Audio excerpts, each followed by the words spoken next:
नमस्कार, मैं पूजा बजाज। बीबीओटीसी के चुनाव की गर्मी इस वक्त सभी ओर है, मतलब चारों ओर है।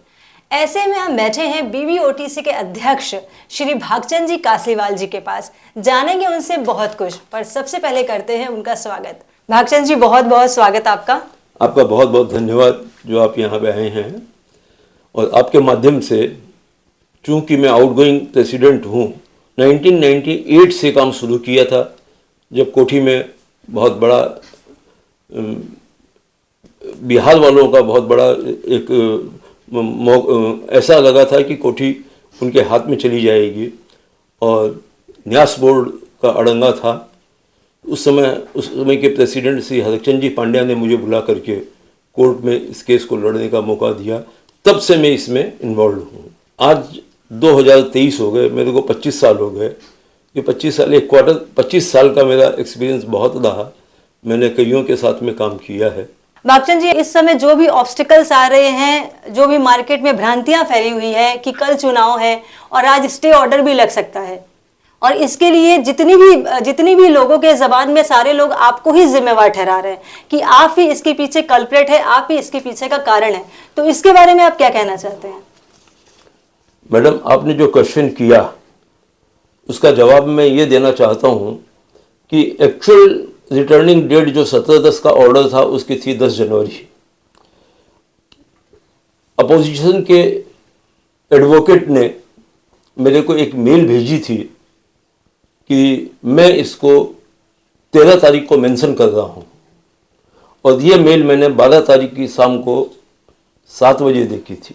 11 तारीख को मैं कलकत्ते में नहीं था, 12 तारीख को मैं लेट आया, सेकेंड हाफ में ऑफिस आया, और निकलते वक्त मुझे ये नोटिस मिली। तो मैंने इमीडिएटली इसके प्रिंट आउट निकाल के देखा कि 13 तारीख को वो मेंशन करेगा। अब मेरे पास में न तो कोई पेपर था। मैंने सेक्रेटरी को पूछा कि तुम मेरे को, तेरे पास में कोई पिटीशन या कुछ भी है जो अपन किए थे? तो उसने जवाब दिया, मेरे पास में कुछ नहीं है। फिर मैं गया मेरा एडवोकेट बीके जैन के पास में। उसका जवाब था कि आपने शुरू में जब ये केस किया था तो उसका आप मिस्टर लाल को खड़ा किया था, तो उनके पास में पिटीशन है और उनसे आप एनओसी लीजिए या उनको खड़ा कीजिए। उनका नंबर मेरे पास में नहीं था, तो मैंने राजीव चूड़ीवाल से संपर्क साधा। उसमें राजीव के पास जाने का, वो अपना स्थान चेंज कर चुका, एक डलिया में कहीं रहता है। तो मैं इस काम के लिए शशिकांत चूड़ीवाल और सत्येंद्र जैन से हेल्प लिया कि भाई अपने को रात में उनके यहाँ जाना है और उनके यहाँ जाकर के इस केस को लड़ना ज़रूरी है, नहीं तो एक्स पार्टी ऑर्डर हो जाएगा और इलेक्शन स्टे हो जाएगा। जब हम लोग वहाँ पहुँचे तो उन्होंने पूछा, आपके पास में पिटीशन वगैरह क्या? मैंने कहा कुछ भी नहीं है। तो उनका कहना था, बिना कोई भी कागज के आप कैसे लड़ेंगे? मैं बोला, जो भी हो, कल अगर मेरा कोई भी वकील खड़ा नहीं होता है तो इतने दिन से ये केस एक्स पार्टी था और ये एक्स पार्टी में ही इलेक्शन क्लोज हो जाएगा, इलेक्शन पे स्टे आ जाएगा। जो उनकी चाल है, इस चाल के अंदर में किशोर के साथ में मेरे हिसाब से सेक्रेटरी भी शामिल है। क्यों कि कई चिट्ठियां जो आई मेरे को एक भी नहीं दी गई, न मेरे नॉलेज में आई। सब पूछने से वो एक ही कहा, मैंने आपको भेज दी थी। मैंने बोला कि किसके पास में भेजी, कहाँ भेजी, घर पे या ऑफिस में? मैंने ऑफिस में भेज दी थी। मैं फिर उसको बोला कि देखो, एक भी चिट्ठी मेरी ऑफिस में नहीं आई है, और आज 3 साल के अंदर में 2021 का केस है और आज 23 का एंड हो रहा है, पौने 3 साल हो गया, इस बीच में कुछ भी नहीं हुआ। तो जवाब था, मेरे को पता नहीं है। मतलब उसकी तरफ से कोई भी कोऑपरेशन नहीं था। मैं फिर जैसे तैसे हो उस दिन एक वकील को करके राजीव के यहाँ बैठ के एक वकील को करके खड़ा किया, वहाँ कोर्ट में हाजिरा दिया। चूंकि उसके पास में कोई पेपर्स नहीं थे, कुछ और नहीं था, तो वो एकदम ब्रीफ में यही बोला कि सर मैं आपको ये उसका एक ही आर्गुमेंट था कि इसका टर्म खत्म हो गया और टर्म खत्म होने के बाद में इलेक्शन हो रहा है, इलेक्शन के लिए टर्म खत्म होने के बाद में कोई बाधा नहीं होती है। तो अपोजिशन ने बोला आप ये फाइल कर दीजिए, एफिडेविट फाइल कीजिए, ये कीजिए, वो कीजिए। उसमें दूसरा दिन बीत गया। दूसरे दिन भी कुछ आर्गुमेंट हुए कि आपका पुराना एनओसी नहीं है, जो पहले जो खड़े हुए थे उनकी एनओसी को लेकर के, मिस्टर लाल की एनओसी को लेकर के बहुत चर्चा हुई। फिर एक दिन का टाइम दिया गया कि आप परसों 15 तारीख को एनओसी वगैरह दे करके और फाइनल आप इस केस को लड़ेंगे। मैंने मिस्टर लाल को फ़ोन किया तो मिस्टर लाल का कहना था कि आपके सेक्रेटरी मेरे से एनओसी और एफिडेविट सब ले गए। अच्छा। मैंने जब उससे पूछा तो बोलता मेरे पास में कुछ भी नहीं है। मैंने कहा कि देखो मैं मिस्टर लाल से मिल के आया हूं, वो बोला है कि मैं उसको मेल में एनओसी भेजी है और उनका आदमी पिटीशन ले गया है। तो दूसरे दिन सुबह मैंने जब उसको व्हाट्सएप में तुम्हारा सब जितना भी है तुमने जो जो गलत काम किया है अपने टेन्योर में और इस केस के लिए, वो मैं पूरे समाज को आगाह कर दूंगा। इतने में उसने जो भी मेरे से कन्वर्सेशन किया था वो डिलीट कर दिया और बोला भाई जी अब एंड हो गया, क्यों इसमें अपन आपस में झमेला करें। और उसने वो फाइल सुबह, जो वो डिनाई कर रहा था, वो फाइल सुबह मेरे को भेजी। सुबह भेजने के बाद में हमारे हाथ में टाइम इतना नहीं था, फिर भी हमने जो देख करके जैसे भी हो एन केन कारण इसमें स्टे लिया। स्टे उसमें नहीं लिया, इलेक्शन करने का ऑर्डर पास करवाया। लेकिन बाद में उन लोगों ने, अपोजिशन वालों के पास में सब तैयारी थी, वो एक एक चीज को, वो ये काम अकेले का किशोर का नहीं है, इसमें किसी खास आदमी का हाथ है। सर क्यों, यहाँ पे मैं आपको सर रोकना चाहती हूँ, मैं जानना चाहती हूँ ऐसा षड्यंत्र बुद्धि वो लोग क्यों लगा रहे थे, उसके पीछे का उनका क्या मकसद? उनका मकसद एक ही था कि इलेक्शन कुछ दिन के लिए डेफर हो जाए। अच्छा। अभी भी मेरे पास में कई फोन आए, प्रपोजल है, आपका सेटलमेंट करते हैं, 1 महीना इलेक्शन डेफर कर दीजिए। 1 महीने में क्या होने वाला है हमको तो पता नहीं है, और मेरे हिसाब से मेरे को ऐसा कुछ नहीं दिखता है कि 1 महीने में कोई प्रलय हो जाएगी। जिस मीटिंग में इलेक्शन डिक्लेयर हुआ था उस मीटिंग में सेक्रेटरी, किशोर और दूसरे 17 मेंबर उस मीटिंग में थे। अच्छा। आउट ऑफ 25 जितने आते हैं मैक्सिमम उस दिन अटेंडेंस थी। उसके बाद में भी ये लोग कोर्ट में गए। इन लोगों की तैयारी पिछले 3 महीने से चल रही थी। जिस दिन से मतलब मैंने ये डिक्लेयर किया कि मैं इलेक्शन करवाऊंगा, अच्छा। चिट्ठियां दी गई किशोर के द्वारा, सेक्रेटरी के द्वारा रिसीव की गई, रबड़ स्टाम्प लगा के, जैसे सेक्रेटरी अपने कार्यालय 64 नंबर में बैठा हो। अच्छा। सब फैब्रिकेशन था। फैब्रिकेटेड एक चिट्ठी दी कि मैंने किशोर के लिए दी है कि इसको वापस रीइंस्टेट कर दिया जाए, लेकिन आपने डिनाई किया। मैं बोला ये चिट्ठी न तो मेरे पास में आई और न तुमने भेजी, ये तुमने ये सब फैब्रिकेट करके और किशोर से मिल के ये काम पूरा किया है। तो नहीं, ऐसा हो ही नहीं सकता, मैं क्यों करता, ये नहीं करता। तो फिर मेरे से मतलब उसने बोले क्या, हाँ। जब तुम्हारे पास में पिटीशन थी, मैंने पहले दिन मांगी, उसी दिन तुम दूसरे दे देता मेरे को। तो मेरे को लड़ने के अंदर में मेरा मकसद था कोठी के अंदर में टेन्योर कंप्लीट होने के बाद में चुनाव अच्छे से करवा करके अच्छे से आदमियों को सौंपा जाए। उसका क्या मकसद था ये मेरे को पता नहीं। क्यों 1 महीने का टाइम मांग रहा था इस चुनाव को करवाने के लिए।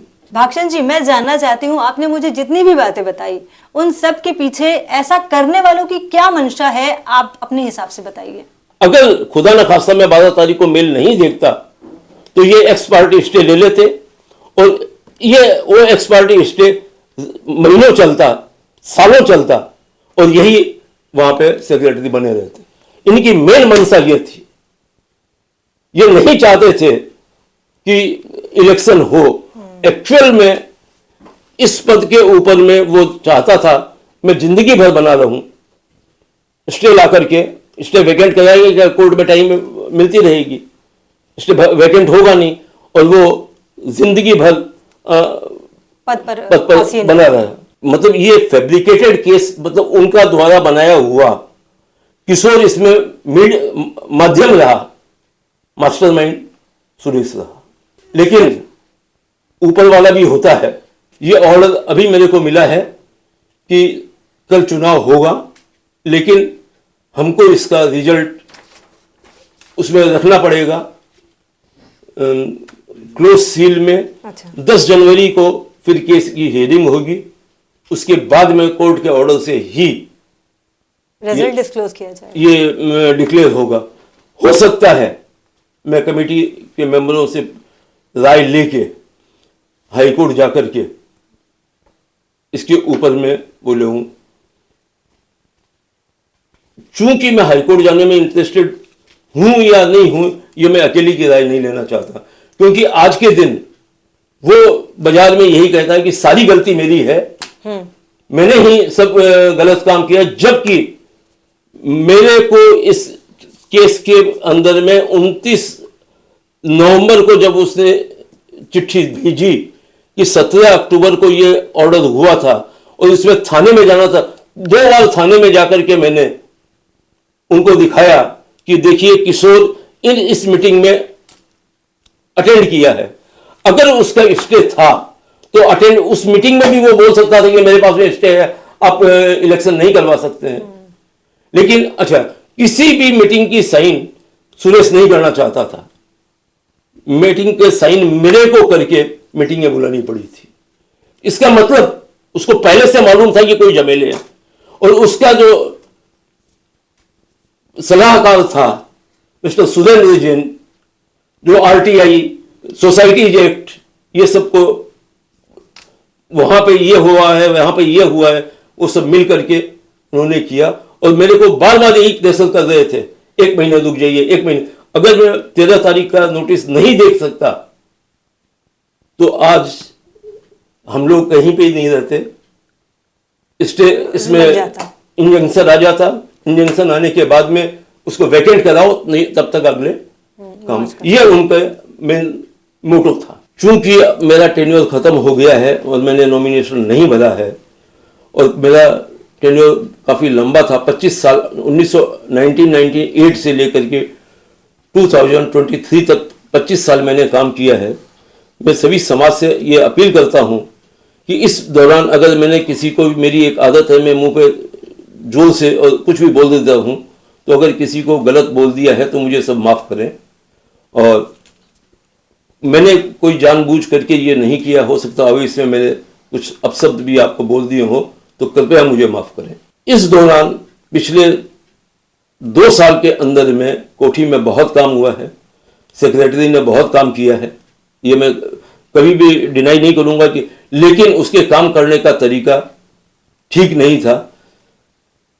हमारे स्टाफ ही माल खरीदें, हमारे स्टाफ ही माल बेचें अपनी दुकान से, और स्टाफ के भरोसे पूरा काम हुआ है, इसमें कोई दो राय नहीं है। लेकिन किसी को भी उसने साथ नहीं लिया। एक काम सत्येंद्र बाकलीवाल ने एक ये विजिटिंग हाउस बनाया और एक रूम का रिनोवेशन करवाया, उसको भी, उस काम को करने में कई बाधाएं हुई, लेकिन लास्ट तक उसने उस काम को डाल दिया और दोनों अच्छा काम किया। मेरा मेन एम ये था कि यहाँ पे कई लोग बूढ़े हो गए हैं और 60 वर्ष की से ऊपर की एज के लोगों का भी पीएफ कटता है, तो मैंने कहा जो 60 वर्ष से ऊपर के लोग हैं इनको अपन रिटायर कर देते हैं और जिससे इनका पीएफ कटना बंद हो जाएगा। वो स्टाफ से इतना ज्यादा वो था क्लोज कि अगर स्टाफ का काम को आप छेड़ेंगे तो ये काम ही सब बंद हो जाएगा। मैं कितने जोर से काम कर रहा हूं तो तुमको काम जोर से कर रहे हो। जो माल जितने में परचेज होना चाहिए उतने में परचेज नहीं होकर जो प्राइस लगा दिया, जो क्वालिटी दे दी, सीढ़ियों पे ग्रेनाइट कहीं पे नहीं लगती है, सीढ़ियों पे नॉन जो नहीं फिसले वो पत्थर लगाया जाता है। माता जी महाराज अपना पांव धोते हैं और वो उस ग्रेनाइट के ऊपर में रहते हैं, उनके फिसलने का काम है। आज साधु संत अगर फिसले, उनकी हड्डी पसली टूट जाए, कौन जिम्मेदार होगा? लेकिन जितना माल उसको बेचना था वो बेचता गया और कोठी में लगता गया। काम हुआ है, मैं ये स्वीकार करता हूं और मैं ये भी कहता हूं कि उसने काम किया है। उसके काम करने का तरीका एप्रोप्रिएट नहीं था। अगर वो कमेटी के मेंबर्स को साथ में लेकर के काम किया होता तो उसको इलेक्शन में वापस आने में कोई बाधा नहीं होती। मैं सभी समाज के लोगों से ये अपील कर रहा हूं कि इलेक्शन में सब वोट देने जाएं और अच्छे कैंडिडेट को वोट दें। अपने मतलब से या अपना भाई भतीजा से वैसे नहीं देकर के। ये जो जगह है ये जैनों का काबा है।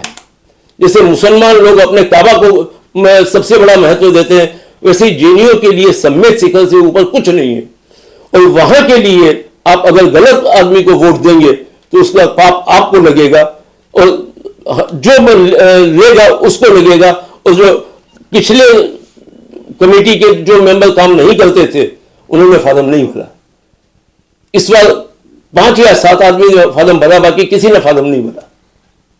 तो ये उनके समझ में आ गया कि काम नहीं करने से फार्म नहीं भरना अच्छा है।